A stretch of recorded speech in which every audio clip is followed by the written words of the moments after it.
Welcome back, everyone. So this week, schools around the country will be opening its doors and welcoming both old and new learners back, Wednesday to be precise. But the words back to school can be frightening to both parents and learners. So joining us in studio now is Vanessa Barnes. She's an educational psychologist to talk to us about how to cope with anxieties, especially in children going to school for the first time. Good to see you. Thanks for coming in. Thank you for having me. I mean, I don't know who's more anxious, parents or children. It's always the big debate, especially for first-time goers, school-going kids. It's a big moment in anyone's life. Yes, yeah. It is. Absolutely. Yeah. I think, as adults, we only need to try and think back, whether we're parents or teachers or whatever, to our first day of school and remember how we felt. Yeah. Going through that process and the anxiety we may have experienced. No, it is. I mean, it really is something. But how do we get around that? I mean, what are the kind of tools and tips that we can give out? I think the first thing for parents is just to understand and be empathic with their children and to prepare them for what's coming their way. Let them know that they trust their teacher, they trust the school, because that gives them a sense of confidence in terms of where they are going as well. So I think that's the most important thing. And then secondly, also teachers, just being empathic and compassionate and understanding towards the children, whilst also still maintaining some firm boundaries.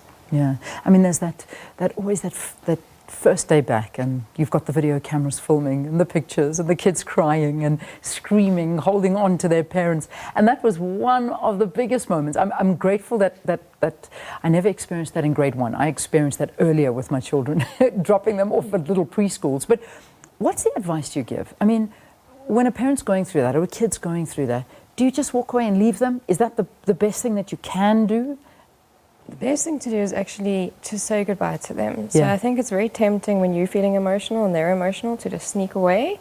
But I think the best thing you can do is to say goodbye to them, but then make a fairly hasty exit away from them. And so they know that they can trust you. You've said goodbye, therefore you are going to come back and you are going to fetch them. Oh, man. So when that little one is crying and doesn't want you to go and is screaming, the best thing to do is to actually just give them that warm hug and love and say, I'll be back. Don't worry, I'll be back.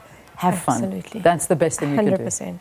Say goodbye, I'll be back to fetch you. If you know their routine, after reading time, I'll be here to fetch you, or after aftercare, I'll be there to fetch you. And then you walk to your car or run to your car and burst out crying and drive home. Absolutely. Okay. All all parents right. do that. That's the normal thing to do. I can only imagine. Going in, so you've got today, you've got tomorrow to chat to your little ones and to say a couple of things to them. So, and to prepare them for this new journey in their lives. Like, how do you prepare your little one? I think you're setting the tone for the rest of their schooling career. So the most important thing is to let them know that it's going to be a journey, it's going to be exciting, new things are coming their way, they're going to learn new things, they're going to make new friends, and that this is going to continue throughout their lives. So I think the most important thing really is just to give them that sense of excitement going into it. Yeah, I think that's a big word. Make it exciting for them. Make it exciting. And routine. Routine is also extremely important. Yeah. Getting them into a good sleep routine and that kind of thing. This conversation right now is aimed at very privileged children that have their parents around them, children that have got people to make them feel comfortable and loved and all of that. But there are so many children out there that don't have that in South Africa, and that are going to school perhaps alone for the first time. They're walking themselves. They may be a part of a child-headed household. How can we as society help? What can we do to try and embrace others as well? 100% agree with you, and I think that is a lot where the school and the community can come in, particularly the teachers, in terms of just being nurturing towards those children, because they may not, as you say, be receiving some form of nurturance or encouragement from somebody else. And that's where the community at large needs to come in, the school, the teachers, the staff there, and just provide them that sense of comfort. And don't bury your head. Keep your eyes open, look around. Absolutely. It's there. And offer help and assistance where you can. That transition as well, let's sort of move away from our younger school-going kids for the first time into that big transition from going to a primary school into a high school, because that's also a big move for any child. That's a huge move. I think you go from, you've gone through being the baby in the school to being, high up in the school, and then you're going back to being the baby in the school again. And it can be very daunting. Going into high school, normally the classes are quite big. Compared to primary school, there's a lot more children.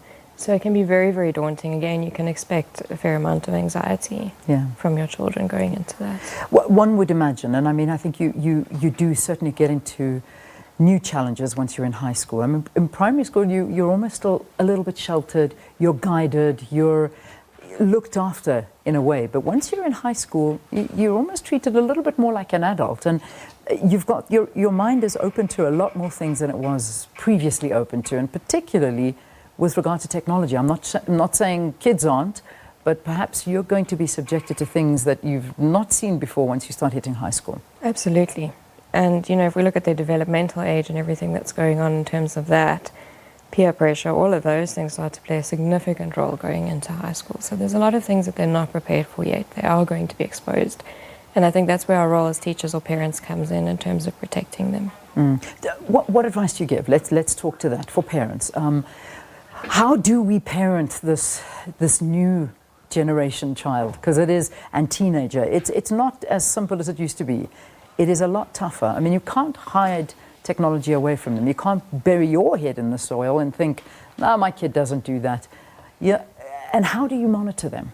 I think, you know, there are we're fortunate that there are various apps and settings that we can put on in place in terms of what they're looking at, what content they're viewing. But what's also very important is social media. So we have a huge problem coming in there in terms of bullying and those kind of things.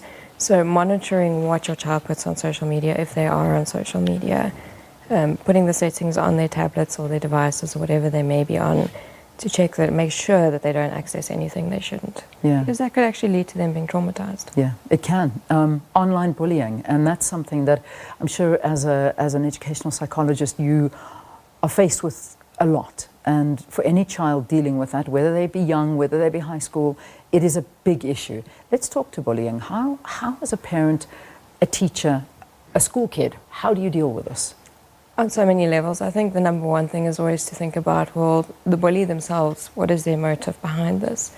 Normally there's some kind of low self-esteem or anxiety or anger, perhaps something going on themselves with them at home. But as a parent, if you can be aware, my child is being bullied, or if the teachers are aware, it needs to be addressed immediately before it can get beyond that point where, for example, it does then land up on social media. So I think it needs to be dealt with immediately on a school-wide level. Yeah, because schools have become, WhatsApp and communication groups they're kind of a part of any child's life right now. I mean, I know just in the school that my kids are at, I think from 13 years old, I think, I'm not quite there as yet, but I think that's the age that they start these WhatsApp groups, and in that grade, and from there onwards, that's how they communicate. But the bullying that happens, the things that are said on there, the problem, I mean, who is monitoring it? Shouldn't there be a rule that perhaps a teacher should be on that group, or something should happen? I'm not sure. 100%. That would be ideal. Yeah, if it was amongst the learners. But then the learners would probably just start another group. They start another group on their own. Yeah. So if the parents can monitor it without invading their privacy too much, it's very, very important. You know, we don't communicate face-to-face like we used to so much anymore. You know, it's not necessarily face-to-face bullying. I can hide behind my cell phone screen by sending a WhatsApp instead of actually facing the person and bullying them face-to-face. So a lot more of it then tends to happen.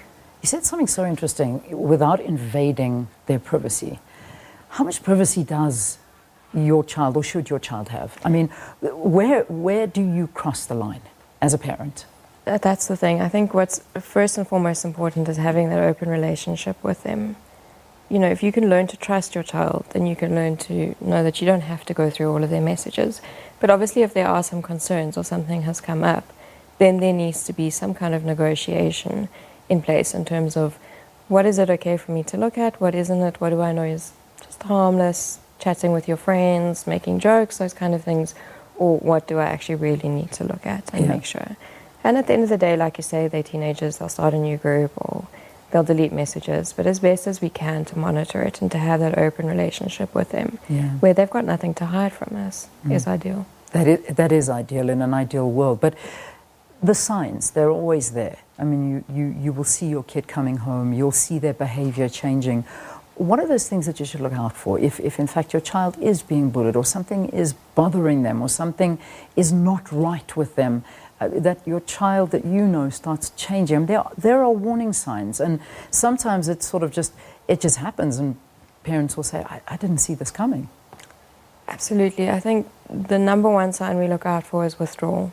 So as soon as they become a little bit withdrawn, they spend a lot more time away from their family, over and above what is obviously the teenage norm of wanting to be in their rooms on their devices. But also things like tearfulness, watch their appetite, if there's a change in their appetite or their sleeping patterns, maybe if they're a little bit more aggressive than they would normally be, or more anxious than they would normally be. In your younger children, you'll often find like tummy aches and excuses for not wanting to go to school as well. Those are all kind of indicators to you that something is going on. Yeah, look into it, don't ignore them. There could be an underlying problem.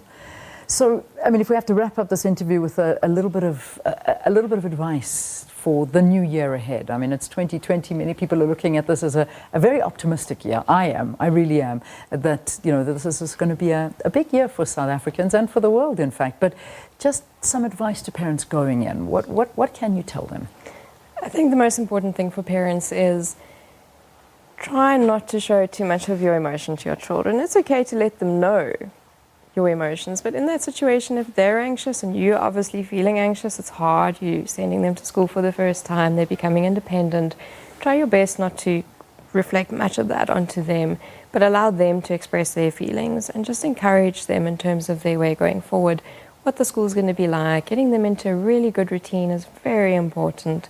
So getting them into a routine in terms of their sleep, what time they go to bed, when they eat, getting up in the morning, getting dressed, routine and boundaries make them feel safe. And that is where the important aspect comes in terms of getting them ready. And like you say, it's the dawn of a new decade. So everybody's saying, you know, big things are coming their way.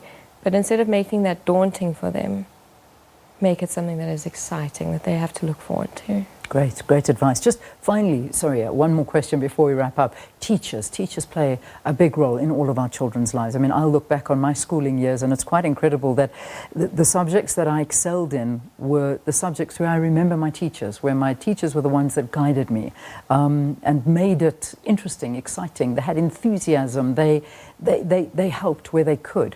But as a teacher and a relationship between sort of a teacher, a pupil, a parent, what do we look for? What do we need from our teachers? I think we need a lot of nurturance and understanding. You mentioned earlier, for example, our children that come from child-headed households. Yeah.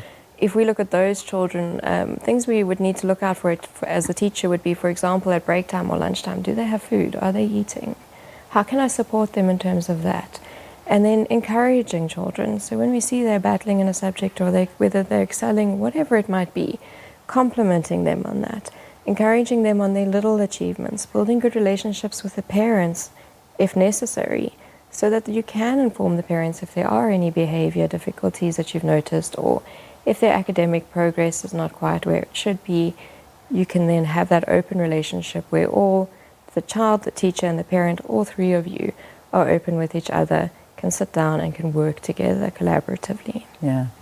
Great advice. Thank you. Thanks for getting us ready for this new year, the educational new year for both parents, students, learners, teachers, you name it. Vanessa Barnes, educational psychologist, talking to us about the anxiety that goes along with a new school year, whatever it may be. Thanks again.